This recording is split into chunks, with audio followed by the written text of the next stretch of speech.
Welcome to Influential Entrepreneurs, bringing you interviews with elite business leaders and experts, sharing tips and strategies for elevating your business to the next level. Here's your host, Mike Saunders.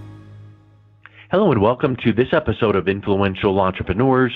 This is Mike Saunders, the Authority Positioning Coach, and today we have with us Brannon Fisher, who's a Director, Principal, and Client Advisor with Simon Quick Advisors. Brannon, welcome to the program. Thank you, Mike. Good to be here. Well, if we had an image of you, you'd have like 3 different hats, it sounds like, or probably 4 or 5. So I want to jump into what all you're doing with Simon Quick and how you guys work with the community and your clients. But give us a little bit of your background and what led you into this industry and also with Simon Quick. Okay. So I have had 3 careers, actually. I was a high school English teacher for 5 years. I was a college administrator doing development work for about 15 years and made the move over to wealth management with Simon Quick about 5 years ago.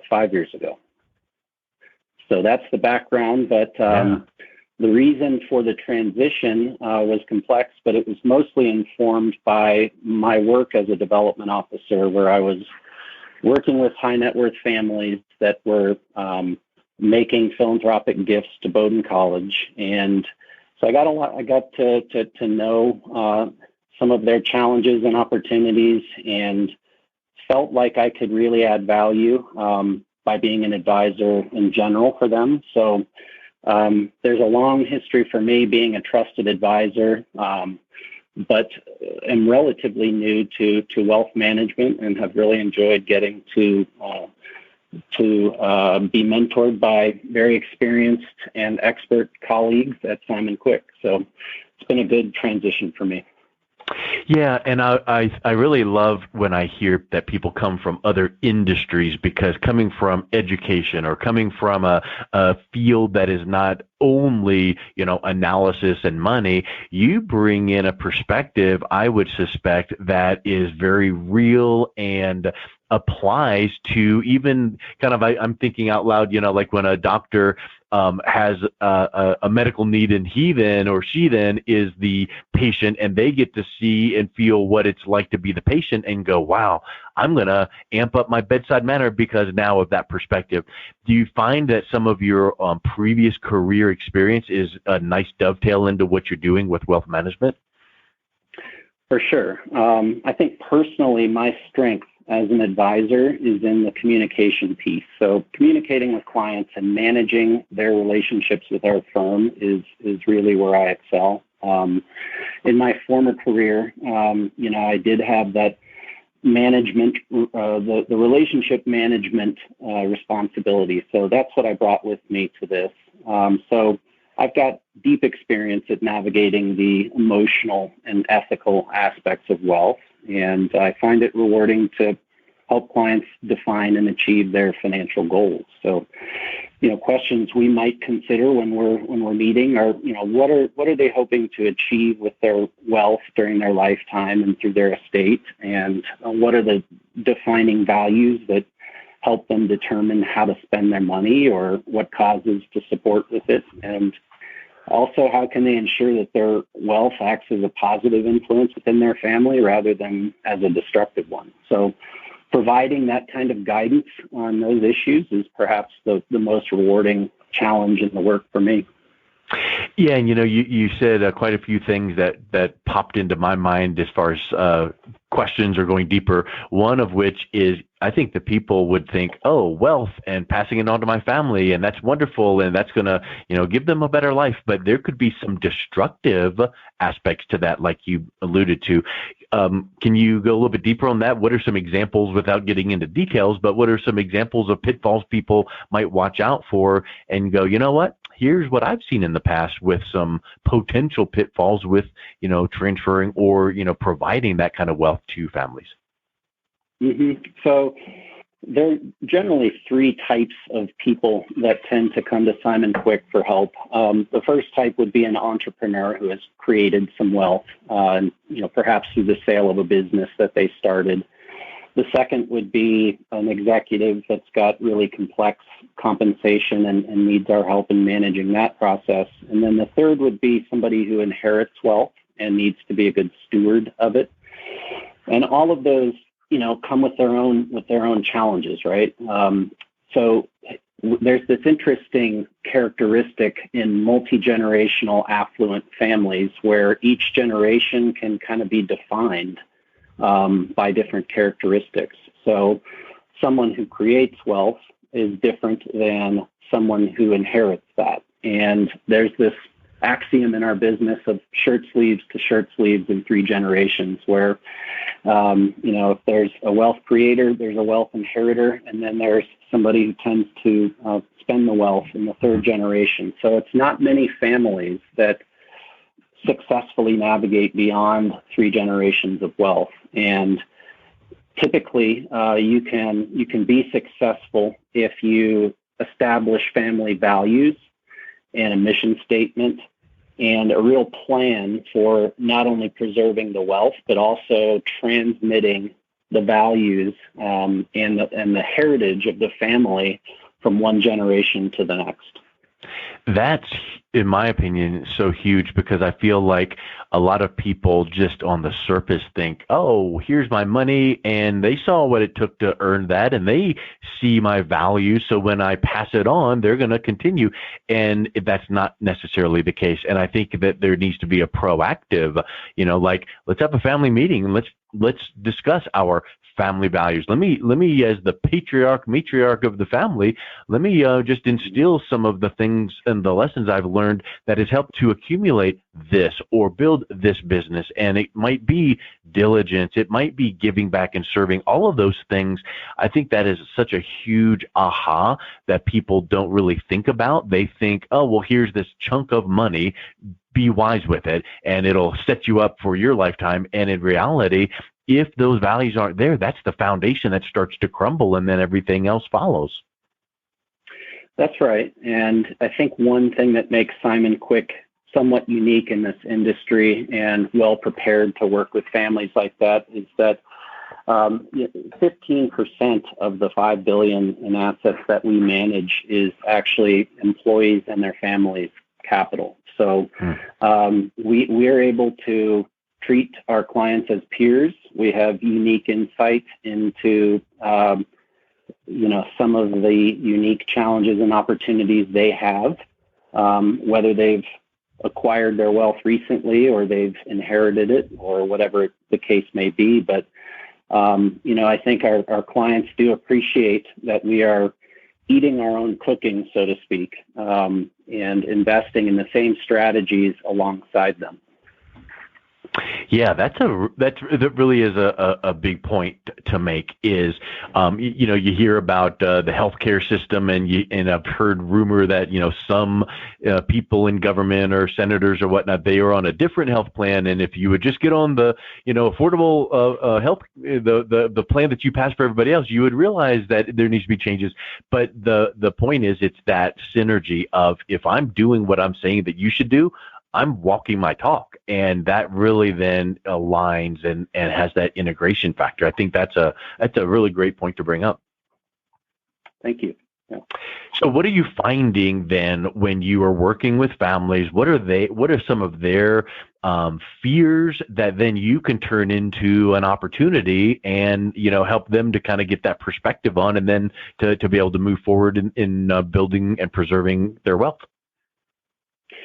Sure. So, the thing that we always strive to do with all of our clients is give them the freedom to pursue what really matters to them. I would say that, we do have some clients who are already experts at finances, right?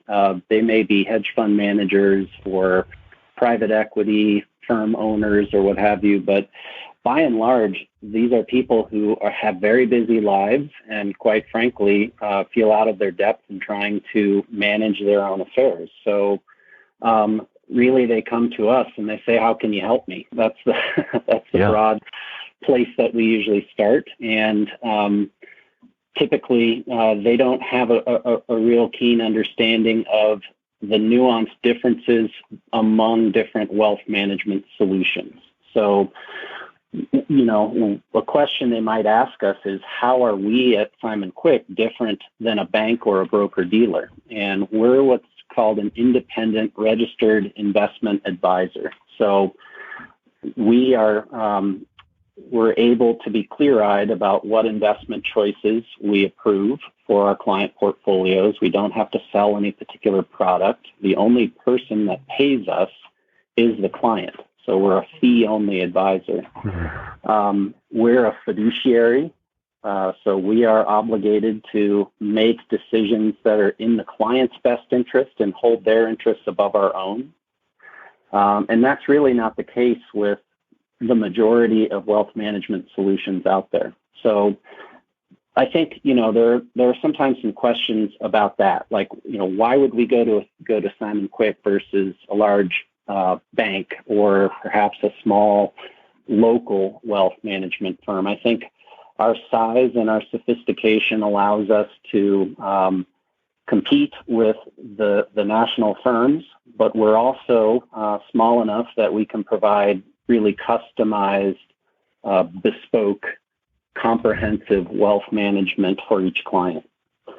And I think that's a really big point, because people don't want to feel like they're just another number. They want to feel like you're listening and customizing something just for them.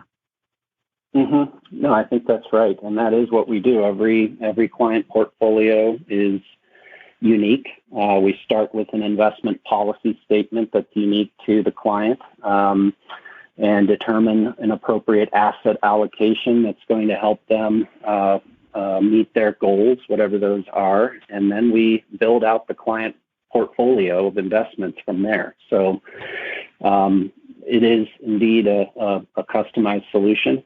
We do have a lot of very wealthy clients. So a common question is, am I wealthy enough to be your client? And, really we do serve a broad range. It's the entrepreneur who may be on track to sell something and have a liquidity event, but they may have $1 million or $2 million to invest with at the start, all the way up to a multi-generational family that has hundreds of millions. So there is a broad range there, and we like to make sure that we treat each client with the same care and attention, regardless of the size. And let's wrap up with this last question, because what you just said there made me think of something. You said liquidity event, but it makes me also think about, if you are like an entrepreneur business owner, what are some other events or triggers that might make the owners or the board of directors think, maybe we should bring in someone to look at our opportunities regarding wealth management as a company. So, for instance, I think that there's opportunities that slip through the cracks. People just don't know what to look for. So what would some examples of those be? Well, I would say the earlier on we can establish a relationship, the better. So, for example, if there's a business owner who thinks maybe they're going to try and sell their business in 3 to 5 years, that's a great time to get to know us, because the relationship that we'll have is really based on trust, and it takes time to establish that. Something that we're really grappling with a lot of our clients right now, and if anybody who's listening to this is going through this, that's a trigger for sure, is the tax legislation that's on the table for the fall. There are lots of unknowns, but what we do know is that tax rates are likely to go up for the wealthy people in our country, both income tax and capital gains tax, for that matter, gift tax and estate tax. So there are a lot of planning opportunities right now that we're working on with clients in order to minimize their exposure to tax increases. And it all starts with planning. You don't just go straight to the investments. You start with financial planning, and that's where we really thrive. I think that's a big point there. You mentioned the tax. It's kind of like the bucket with the holes in it. You might be able to pour lots of water in there with revenues and sales and things like that. But then if there's some holes, we got to not plug them all up because that's impossible, but we got to mitigate, or we got to slow it down. And then that's where the tax comes in. That's where the planning comes in. And yeah, to your point, don't come when it's, emergency time, if at all possible. Come as soon, come well ahead, because when you can rationally think about, how could I make this move and this move if this happens? And what would happen if it happens the other way? Now you're being rational about a decision, not being reactive. So I think that's such a powerful strategy. And the clients that you work with have proven themselves to be in the position over the years to building their businesses and wealth that way. So that's a message that resonates with them as well. I hope so. Thank you. Well, Brannon, thank you so much for coming on. It was really great learning about your approach to business. What's the best way that people can reach out and connect with you guys? Well, our website address is simonquickadvisors.com, and advisors is spelled with an O at the end. We have a good website with lots of topical articles on it, and contact information for all of our advisors is there. I'd love to speak with anybody who we might be able to help. Wonderful. Thank you so much. And I'll make sure to put that direct link in the show notes as well. Thank you so much for coming on, Brannon. Mike, it's been a pleasure. Thank you. Appreciate it. You've been listening to Influential Entrepreneurs with Mike Saunders. To learn more about the resources mentioned on today's show or listen to past episodes, visit www.influentialentrepreneursradio.com.